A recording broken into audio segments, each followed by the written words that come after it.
ఈ నెల 16న జరిగే దేశవ్యాప్త సమ్మెను సింగరేణి కార్మికులు జయప్రదం చేయాలని సింగరేణి కార్మిక సంఘాల ఐక్యవేదిక నాయకులు పిలుపునిచ్చారు.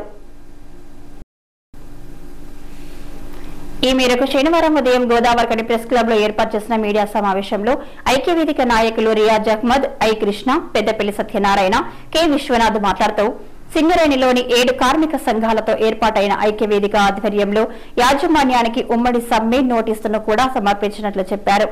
కాంట్రాక్టు కార్మికుల కనీస వేతనం 26,000కు, కార్మికుల కనీస పెన్షన్ 10,000 రూపాయలకు పెంచాలని, కార్మిక చట్టాలకు కుదింపు ప్రయత్నాలను విరమించుకోవాలని, ఇన్కమ్ ట్యాక్స్ రియంబర్స్మెంట్ చెల్లించాలని, పర్మనెంట్ పరిసరాలలో పనిచేస్తున్న కాంట్రాక్టు, అవుట్ సోర్సింగ్ కార్మికులను రెగ్యులరైజ్ చేయాలని, సంవత్సరానికి 5 కొత్త గనులను ప్రారంభించి పరుగు పందెం ద్వారా ఉద్యోగ అవకాశాలు కల్పించాలని, తెలంగాణలోని బొగ్గు బ్లాక్లను సింగరేణి సంస్థకే కేటాయించాలని, Jaipur STPP contract, out sourcing కార్మికులను పర్మనెంట్ చేయాలని తదితర డిమాండ్లను సమ్మె నోటీసులో పొందుపరిచినట్లుగా వివరించారు.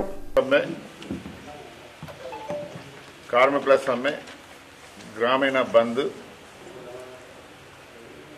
ప్రభుత్వాల కార్మిక రైతుల వ్యతిరేక విధానాలకు నిరసనగా 16వ తారీఖు నాడు సమ్మె జరుగుతుంది. ఆ సమ్మెను విజయవంతం చేయడానికి సింగరేణి కార్మిక సంఘాల ఐక్య వేదిక తరఫున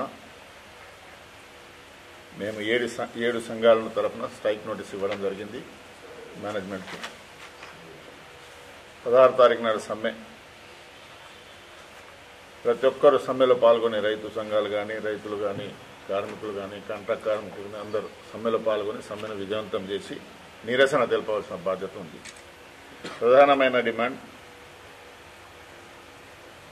దేశవ్యాప్తంగా కనీస వేతనాలు 26,000 కాంట్రాక్ట్ లేబర్కు ఉండాలి. పెన్షన్ మినిమం 10,000 రూపాయలు ఉండాలి. 4 లేబర్ కోడ్లు మరియు విద్యుత్ సవరణ బిల్లు 2002 చట్టాన్ని రద్దు చేయాలి. తర్వాత సింగరేణి తరఫున మనం పెట్టినాం ప్రధానమైన అంశాలు. 1. Reimbursement of income tax all Singareni employees.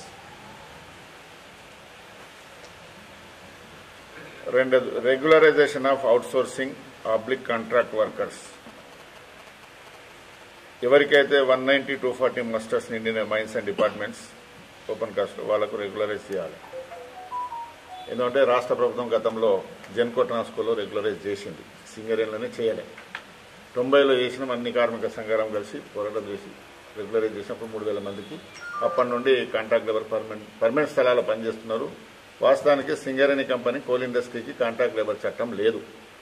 ఎవరు చేసినా జేబీసీసీ జీతాలే ఇవ్వాలి. అది ఇస్తలేరు.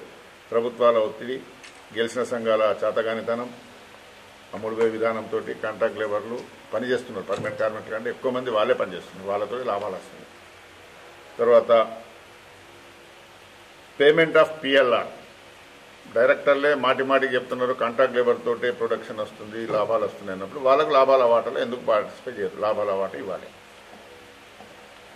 అవుట్సోర్సింగ్ కాంట్రాక్ట్ వర్కర్స్ ఎవరైతే సింగరేణి కంపెనీలో పనిచేస్తున్న వాళ్ళు.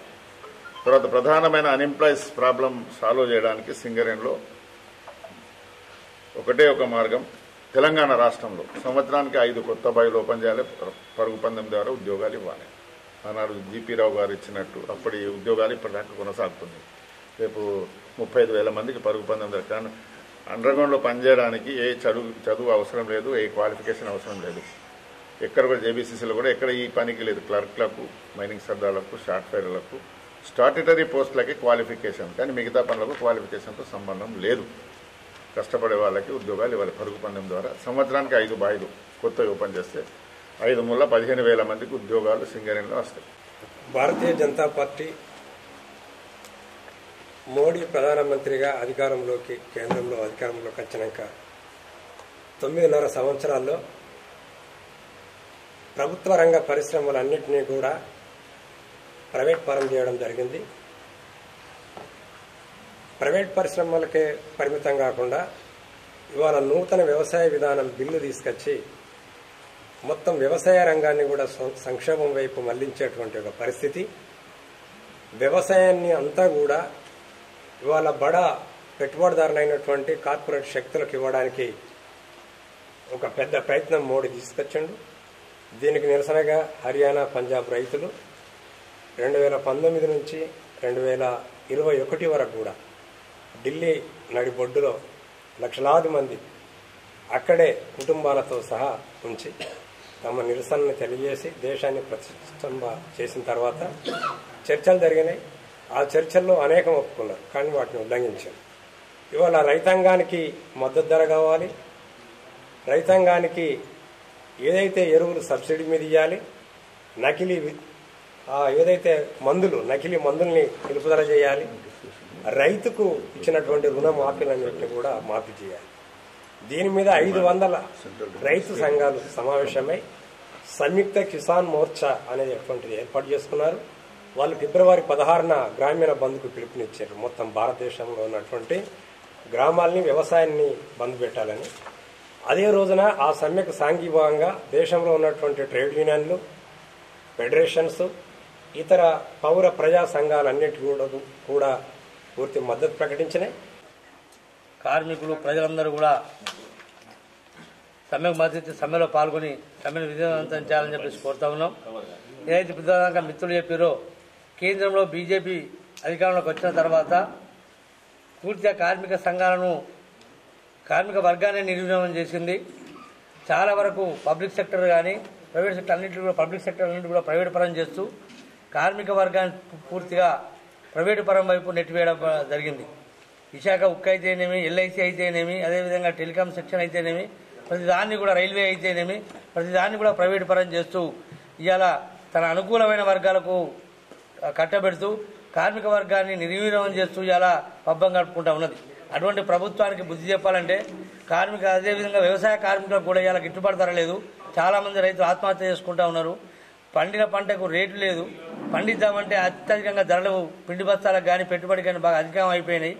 ఇటువంటి పరిస్థితులలో రైతాంగం కూడా ఏమి చేయలేని పరిస్థితిలో ఉన్నారు. వాళ్ళు కనుక పంటలు పండించడైతే మనకు 5 ఏళ్ళు నోట్లో పోయే పరిస్థితి లేదు. మన అటువంటి వర్గాన్ని కూడా, వ్యవసాయ రంగాన్ని కూడా కాపాడవలసిన బాధ్యత ప్రభుత్వాల మీద ఉన్నప్పటికీ కూడా వాటిని పూర్తిగా నిర్లక్ష్యం చేస్తూ ఉన్నాయి. వీటన్నిటి కూడా వ్యతిరేకంగా 16న జరిగే అన్ని కార్మిక సంఘాలు, తర్వాత అదేవిధంగా రాజకీయ పార్టీలు అన్ని కూడా కలిసి చేపట్టిన 16న జరిగే సమ్మెకు ప్రజలందరూ కూడా, కార్మిక వర్గం అంతా కూడా మద్దతు కోరుతున్నారు. ఈ మీడియా సమావేశంలో కార్మిక సంఘాల ఐక్యవేదిక నాయకులు జి రాములు, జక్కుల నారాయణ, ఈ నరేష్, బాబు, రాజమౌళి, మోహన్, యాకయ్య, కుమార్, ప్రసాద్, మల్లేష్, సంపత్, కుమారస్వామి, భీమయ్య, ప్రదీప్ రెడ్డి, సాయిరెడ్డి తదితరులు పాల్గొన్నారు.